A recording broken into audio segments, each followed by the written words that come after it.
पवित्र हिमालयाच्या मध्यभागी वसलेल्या प्रेम धारा या भविष्यकालीन हिंदू गावात भगवान विष्णू बद्दल प्रेम आणि भक्ती फुलली. गावकरी एकोप्याने राहत होते. त्यांचे अंतःकरण भक्तीने भरलेले होते आणि त्यांचे मन परमात्म्याकडे केंद्रित होते. पण एक भयंकर दिवस दैत्य राजा भावा सूर च्या काळ्या शक्ती प्रेम धारावर उतरल्या. गावकऱ्यांचे प्रेम आणि भक्ती नष्ट करण्याचा प्रयत्न करीत. त्यांच्या प्रगत गडद तंत्रज्ञानाने राक्षसांनी द्वेष आणि अराजकता पसरवण्यास सुरुवात केली, ज्यामुळे गावाच्या शांततापूर्ण अस्तित्वाला धोका निर्माण झाला. निर्भय पंडित ज्यांच्या नेतृत्वाखाली गावकऱ्यांनी त्यांच्या घराचे आणि त्यांच्या विश्वासाचे रक्षण करण्याची शपथ घेतली.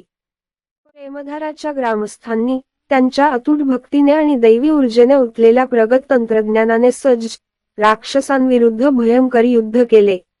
पंडितजी भगवान विष्णूच्या सामर्थ्याला चालना देत नारायण ब्लेड सोडले, एक तेजस्वी ऊर्जा तलवार जी राक्षसांच्या काळ्या शक्तींमधून कापली गेली.